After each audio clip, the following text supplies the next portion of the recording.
about the late post again here, but I was out in a different city. Well, kind of, I guess. I was out in the sticks on Saturday, so and we stayed the night at a friend's house, so I didn't really sleep very well. So I just kind of needed a recovery day on Sunday. I felt like I was getting sick, so anyways, welcome to my channel, or welcome back if you're new. So I got a wind guard, as you can see here on my microphone, so hopefully that'll kind of just mitigate the need to really EQ my audio. So yeah, I hope you guys like the sound. If you don't, let me know. But yeah, I don't know. I'm trying to make this as low maintenance of a channel as possible, so I keep myself motivated to continue posting. Not that I'm forcing myself to or anything, but I can be really lazy and put things off, even if I want to do them. I don't know why. It's just one of my many flaws. So, but yeah, I am here, and so today we're going to just talk about some of my favorite things, I guess. Some of my favorite entertainment media.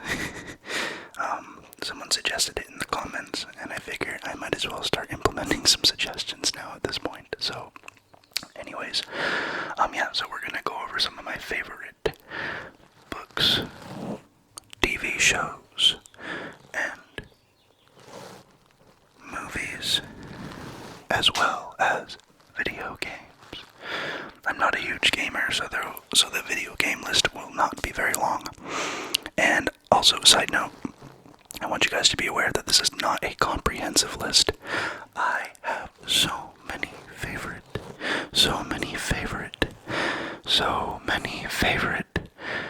movies and TV shows. So these are just the ones that popped in my head in the past half hour. So yeah, anyways, so let's go ahead and get started. We're gonna start with books, because that's also a short list, because I don't read very much. When I read, I'm studying, I guess. I'm not in school, but I'll explain a bit more. Anyways, so yeah, some of my favorite books. So the first one on this list here is the Bartimaeus trilogy. And if you haven't heard of this series, and you like fantasy books or books about, magic or stuff like that, I highly recommend this series. It's great.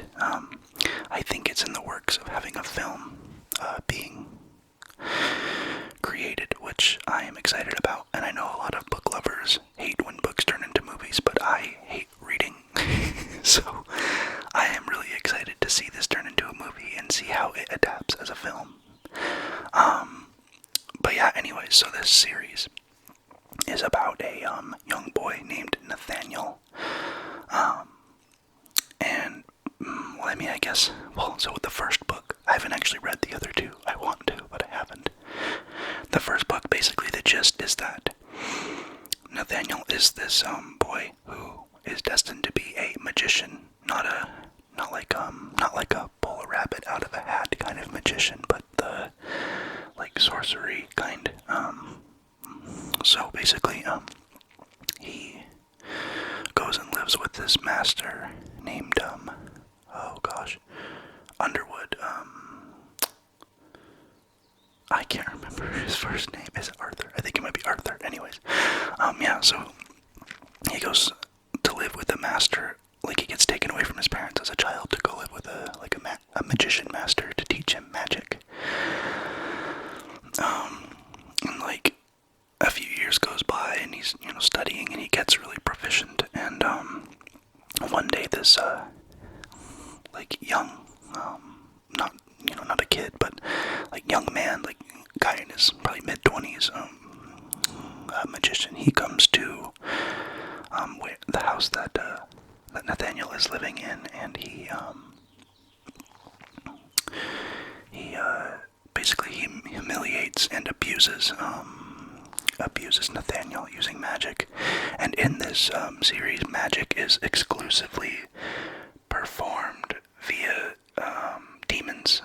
So basically the only way that a magician has any power is by controlling demons. So yeah, he basically sixes demons on Nathaniel, and pulls down his, he makes the demons pull down his pants and spank him in front of all of these guests that are over at his house. So in an attempt to exact revenge, Nathaniel summons or evokes a powerful demon. It's a jinn or a jinni, which has been I guess anglicized, is that the word? Yeah, as genie, which is what we think of when people are actually talking about a jinn. Yeah, it's the same thing. It's just a different pronunciation. But in this book, Ginny is a powerful demon. I guess it's kind of mid-rank, but for Nathaniel's skill level, it's very powerful for him to be able to summon. So anyways, he summons this demon to steal this amulet from, oh gosh, his name's Lovelace, yeah. To steal this amulet from Lovelace, the guy that abused him. And that's kind of part of the gist of the first adventure. A lot of other things happen after that, but I don't want to spoil it too much because you guys might want to read it. So also, I should probably keep these little explanations shorter than 5-6 minutes. Anyways, so we'll move on. Another one of my favorite books is Looking for Alaska, which I read back in high school. It's a book by John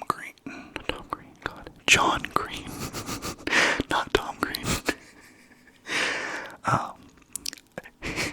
Yeah, I don't know if you guys know who Tom Green is, but he definitely did not write this book. John Green wrote this book, and I don't know if you know, but he is the writer behind the book The Fault in Our Stars, which became a film, as well as Paper Towns, which also became a film. But yeah, anyway, so Looking for Alaska is about this boy who gets sent to a boarding school. And to really oversimplify the story, he becomes friends with this group of kids, and one of them is this girl named Alaska, who he kind of I guess he gets a crush on Alaska. That's her name. That's the girl's name. And basically, it's just kind of their adventures, and it's a coming-of-age story with a twist. I'm not gonna spoil any more of it, but yeah, it's a very, very good book if you like coming-of-age stuff. You'll notice that I am kind of obsessed with coming-of-age stories. So, anyways, the next book on this list is by the same author, and it is Will Grayson, which is about two different guys who are named Will Grayson. One of them is straight, one of them is gay, and they live in different cities. And through a turn of events, they end up meeting, and yeah, things happen. I don't want to say too much about these books because I don't want to spoil any of the story. They're good stories, so give them a go. I know maybe I'm making them sound really lame, but I promise they're good books. There is a reason that some of these are New York Times bestsellers. And then this is kind of just an honorable mention in the fiction section of this list here, and it's the Goosebumps series. I don't read them anymore. I haven't read them in years and years, but they were some of my favorite books growing up as a kid. So I think they're great. I think they're great children's books. They're awesome fiction, very imaginative, and yeah, it's a great series. They have a choose your own adventure variety, which I preferred for sure, because I don't know, I like interaction, and I don't know, I'm not a huge reader, so being able to flip through the book and stuff assume for me. Anyways, so this section of books is the last section here, and it's not fiction. It's just like, I guess, historical slash well, I mean, not all historical, but these are my favorite occult books, because I like to study the occult. Yeah, I like to study the occult. Basically, ceremonial magic is really interesting to me. So these are 3 books about, like, well, a couple of them are just grimoires, or essentially what you would call, a spell book, on how to perform some of these rituals, and one of them is just a philosophy, a modern philosophy behind how this stuff works, basically.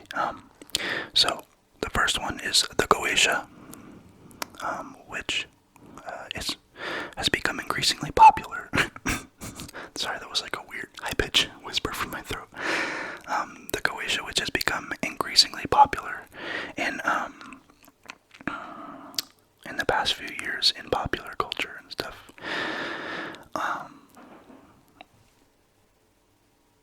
What was that?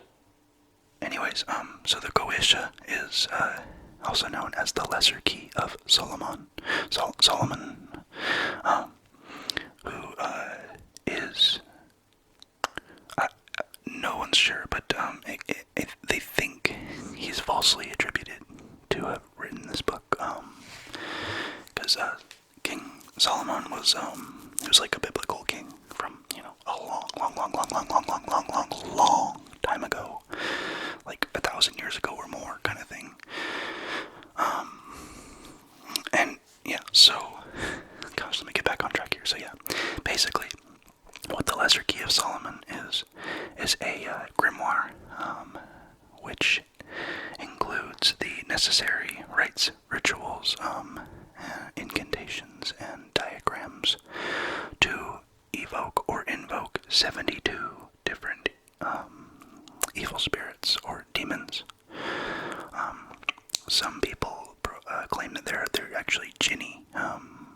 Some people say they're demons. It just depends on who you're asking, but yeah. So the Goetia is basically just the theory behind that, and how to do it, how to summon these different demons. I have never partaken in one of these rituals, if that's what you're wondering, because I have no interest in summoning demons. I do have an interest in learning about that stuff, though. So I own the book, the Goetia, and I have read it. The next book on here in this same category is a book called the Kybalion, which doesn't have a official author. It's written by what's known as the 3 Initiates. I actually have these 3 books sitting next to me. How about I just show you guys what my copies look like? So, give me 1 second.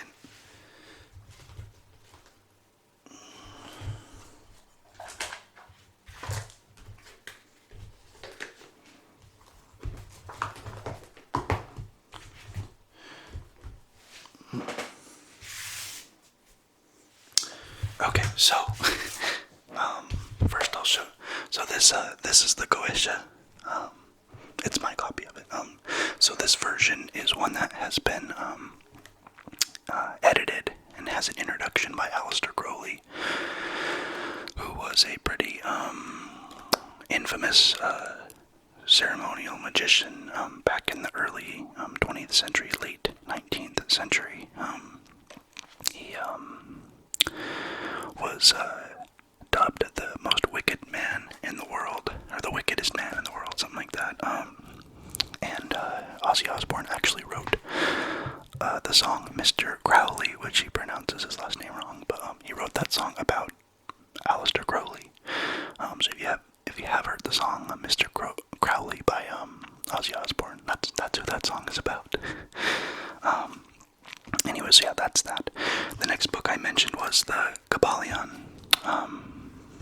Also, I guess the subtitle below it is Hermetic Philosophy.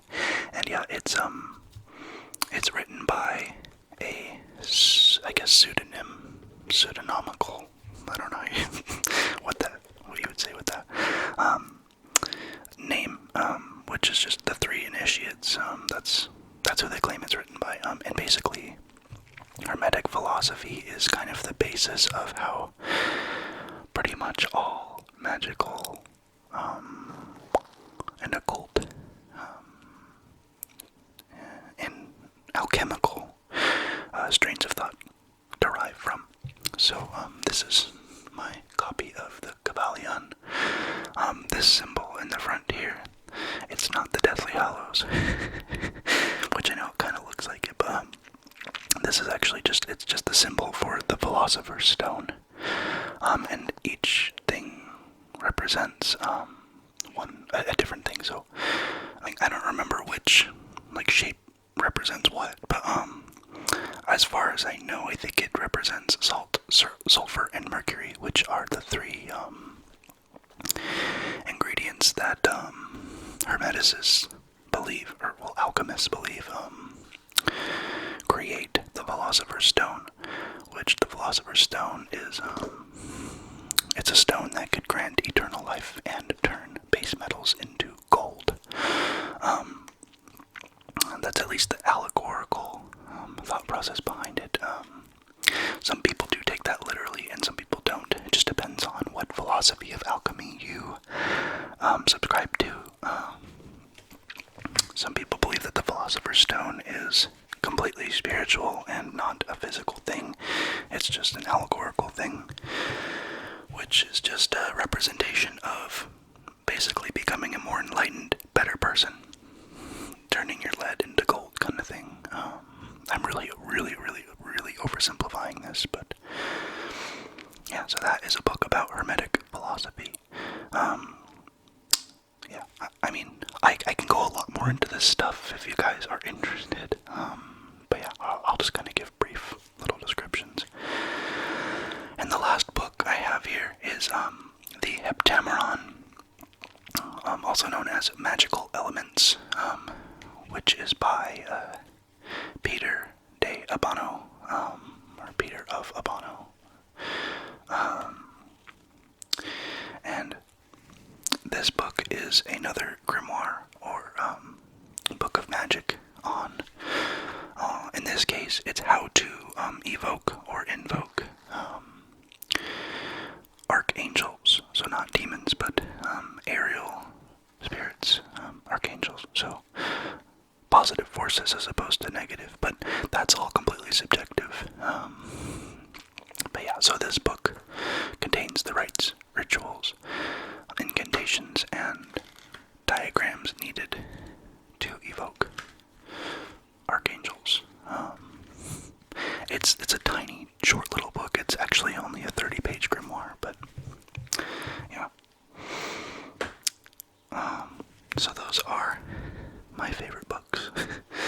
I'm into some weird things, if you haven't noticed yet, but I don't particularly think they're weird anymore. It's just kind of part of who I am at this point, but I know some people don't take this stuff seriously or believe it or whatever, which is fine. And, I have my own skepticisms and stuff, but, excuse me. I'm gonna turn my ringer off. There it already was. But yeah, so those are my favorite books. Like I said, I've seen like one or two comments saying that they'd like to see me talk more about ghosts or the supernatural or magic or whatever, or the occult. If you are interested in hearing more about that, even as a skeptic, I will gladly talk about it. But anyways, if you guys aren't interested in hearing about it, then, whatever. We don't have to talk about it. But yeah, so let's go ahead and move on to movies.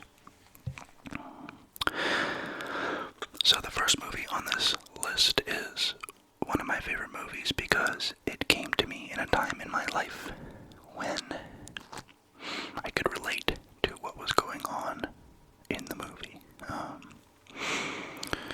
So this movie is The Perks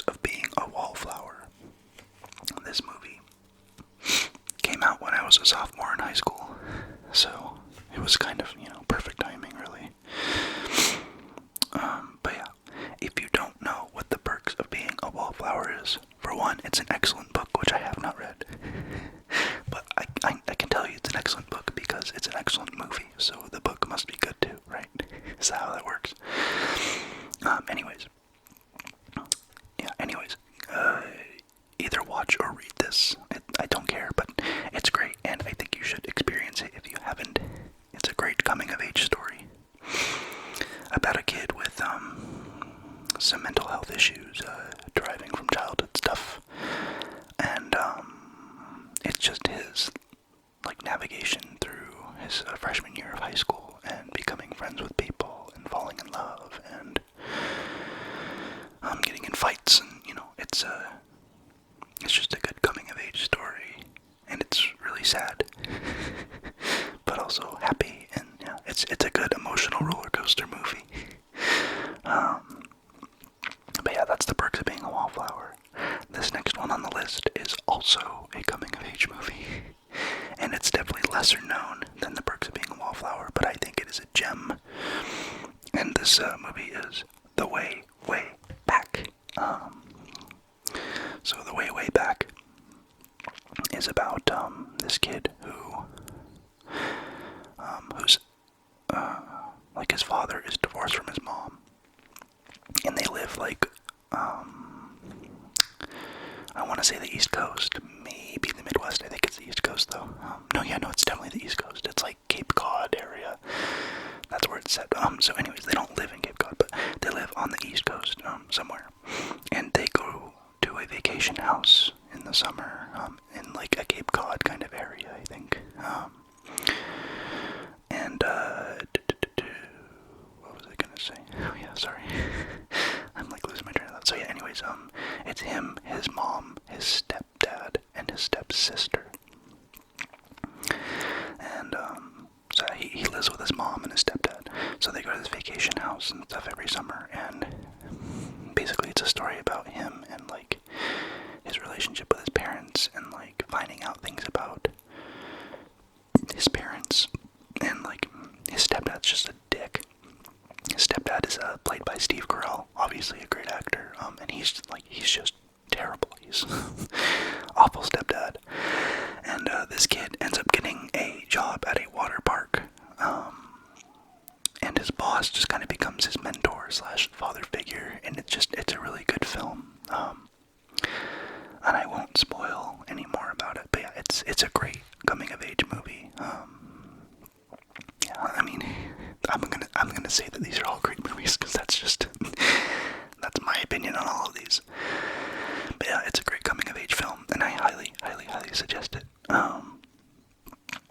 Anyways, so moving on from that one, the next movie in this list is Labyrinth with Jennifer Connelly and David Bowie.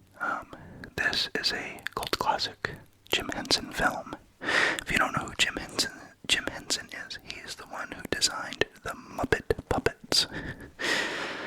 So the puppets in the movie The Muppets, or in the show The Muppets, and the movies, yeah, he designed all of those puppets. He is also responsible for the puppets in The Dark Crystal, if you've seen that. And yeah, so Labyrinth is just in the same vein. It's a fantastical story about what? Anyways, it's a fantastical story about Jennifer Connelly, who she really likes this story, this story about this labyrinth, right? And these goblins that live there, and this goblin king, and basically she accidentally wishes away her little brother, her baby brother. So Jareth, David Bowie, he's the Goblin King, and he comes and steals her brother, and basically she has to travel through this labyrinth and in kind of a Wizard of Oz type fashion, and get her little brother back. So that's Labyrinth. Anyways, the next movie on here is a horror film. It's one of my favorite horror films, and it's called The Strangers. So, this is a polarizing movie. Some people love it, some people hate it. Some people just thought it was meh, but I personally liked it, and maybe I just like it because I watched it as a kid and it scared the living hell out of me. But anyways, The Strangers is about this couple who come, like, are on vacation, like at a wedding, and they come back to the vacation house, and they get terrorized by these three masked murderers. And yeah, that's basically the gist of the story. I'm gonna try and move through these a little bit faster now. Sorry, guys. But yeah, one of my favorite horror movies. The next movie is Hereditary. And this movie came out in 2018, and it kind of took the world by storm. And it is completely and utterly polarizing, but if you are not a fan of mainstream Hollywood horror, sorry, I'm trying to recenter my mic. Might I suggest Hereditary? Like, it's crazy. It's just absolutely bonkers, and it actually features symbolism and one of the spirits from the Goetia in it. But yeah, it's a crazy film. I'm sure a lot of you have seen it, but I really like it. I love art box horror. I love stuff that's different and just tries new things. So I appreciate that with this movie. But yeah, anyways, next one. My next one, it's actually the same production company that made Hereditary, and this movie is Midsummer, which is about this girl whose family dies tragically, and she goes on this trip with her boyfriend, who's kind of a shithead, and his friends, and they go to, gosh, where is it? It's in Europe, like Sweden, something like that. I think it's, yeah, I'm pretty sure it's a Scandinavian country. Anyways, they go there, and they are there for this Midsummer Festival, and everything just, it's nuts. It gets crazy. But yeah, that's by the production company A24. They've made some pretty good films that I really like. Moving on, this third one is actually by the same production company, and it is not horror, and it is called Mid-90s. This came out in 2018. I watched it in theater, and it's about these kids growing up in the mid-90s in Los Angeles, and they skateboard and hang out, and it's just a good coming-of-age film.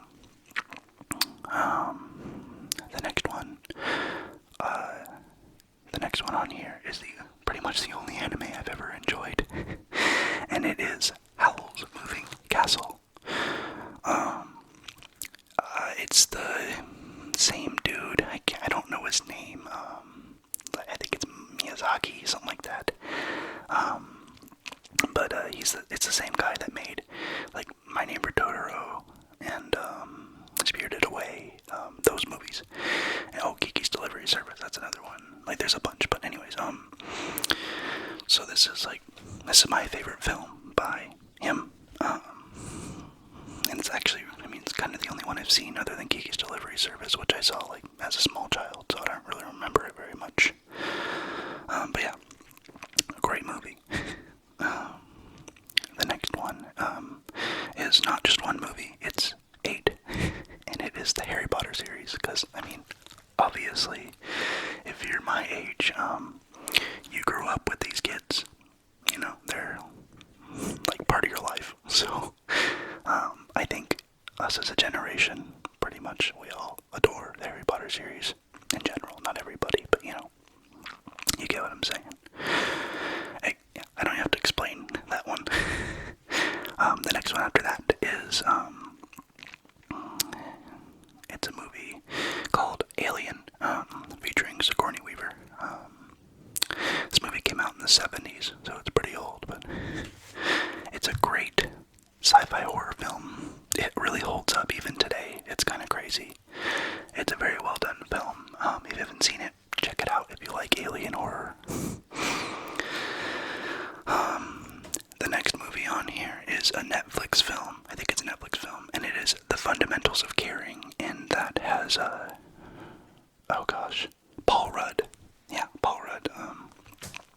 and Selena Gomez. And basically it's about this guy who gets like a caretaking job, like, you know, like in-home health for this kid with like, I think it's cerebral palsy.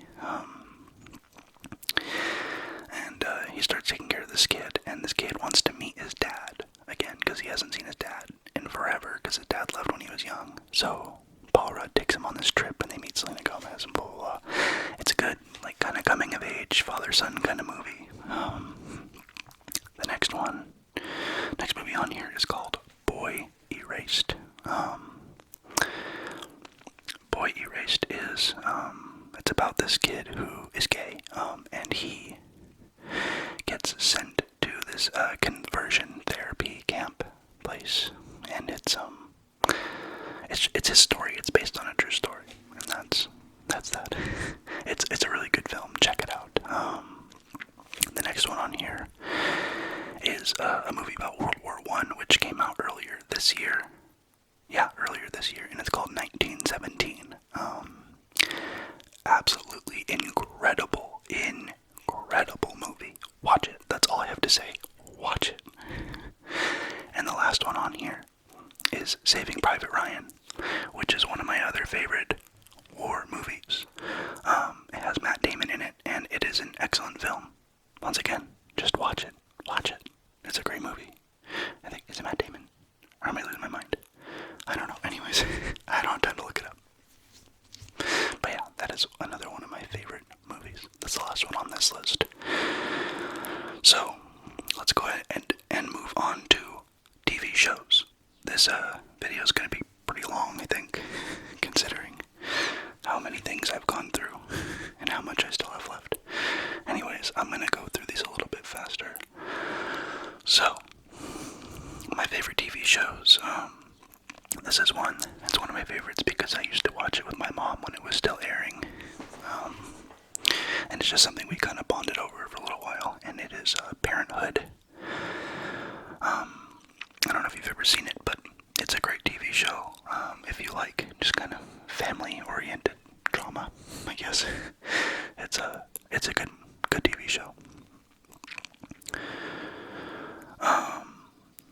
The next one is Weeds. That show, it's a great show. It's hilarious. It's like dramatic. It's crazy. But yeah, it's about a mom whose husband died, and she takes care of her two kids, and they live in a fictional town in Southern California called Agrestic, and to support herself and her kids, she sells weed. It's basically the synopsis. The next one on here is a show that just ended recently, and that is The Magicians. It was a show on Sci-Fi. It aired for 5 seasons. It's a great show about magic, and it's a fun time. It's funny and witty, and it's modern. It's a good show. Next on here is Adventure Time, which I've been watching again recently. Actually, I can't say I've been watching again because I never finished it. But yeah, so I'm watching that again because it's a great show. I like it. But yeah, anyways, the next one is The Good Doctor, which has, what's his name? I can't think of the actor's name, but he's the same main character as Bates Motel, and basically it's about this doctor who has autism, who came from a broken family, and it's a great show about perseverance, overcoming challenges. But yeah, great movie, great show. The next one is a show that just came out on Netflix, which is by Pendleton Ward and a podcaster named David Trussell. No, dang it, something Trussell. I can't think of his first name right now. Anyways, so Pendleton Ward and him collaborated with the producers at Titmouse, who created Big Mouth, and they created the show The Midnight Gospel, which takes clips from Trussell's real-life podcast and turns into this like psychedelic spiritual experience, which is it's a really good show. I liked it. It's like 2.5 hours worth of stuff, so I just watched it in one sitting. But great show. I highly recommend watching it.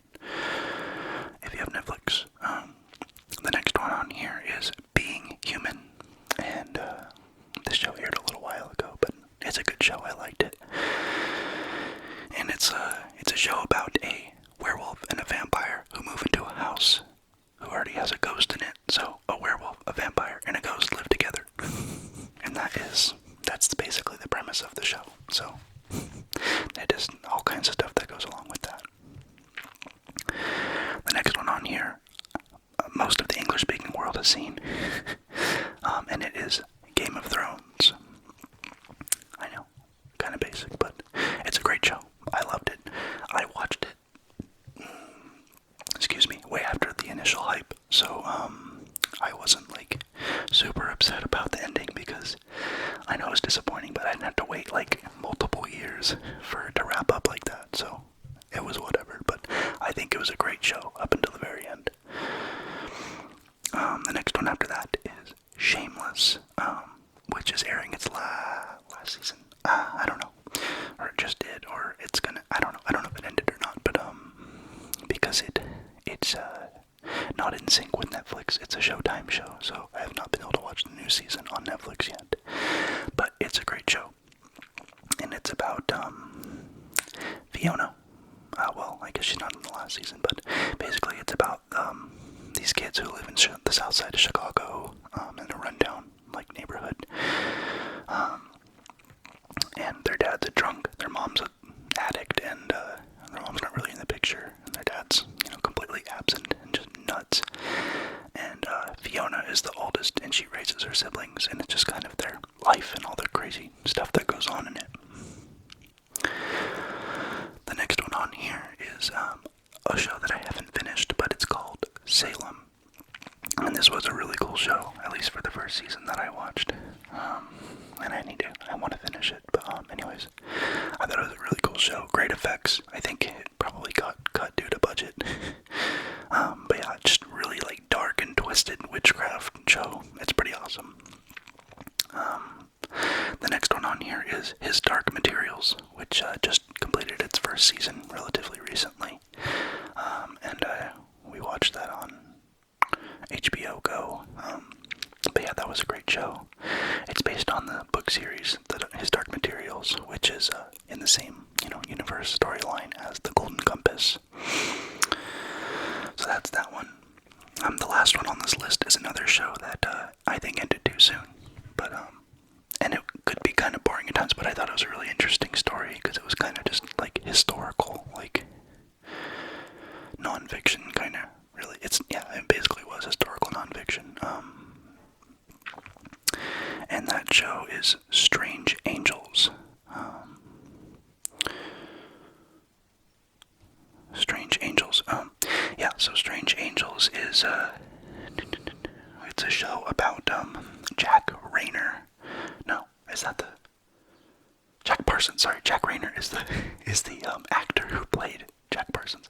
Jack Parsons, who was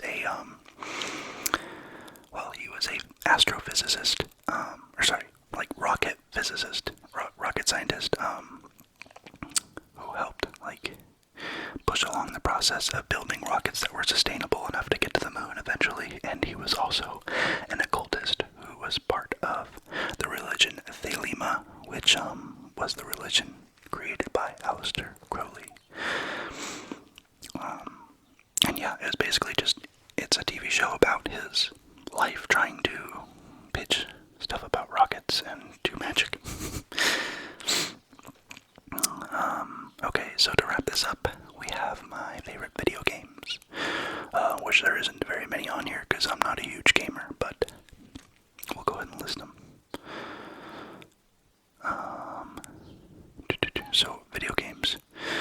So the first one on here is Darksiders, and this is a video game about you playing as one of the four horsemen of the apocalypse, and you basically have to go destroy demons and angels and stuff to help prevent the world from completely ending, basically. I think that's the gist. It's been a long time since I played it, but it was a fun game, a lot of fun. The next one on here is Control, and this one came out kind of recently. I think it came out last year. And you play as a female lead character named Jessie Faden, who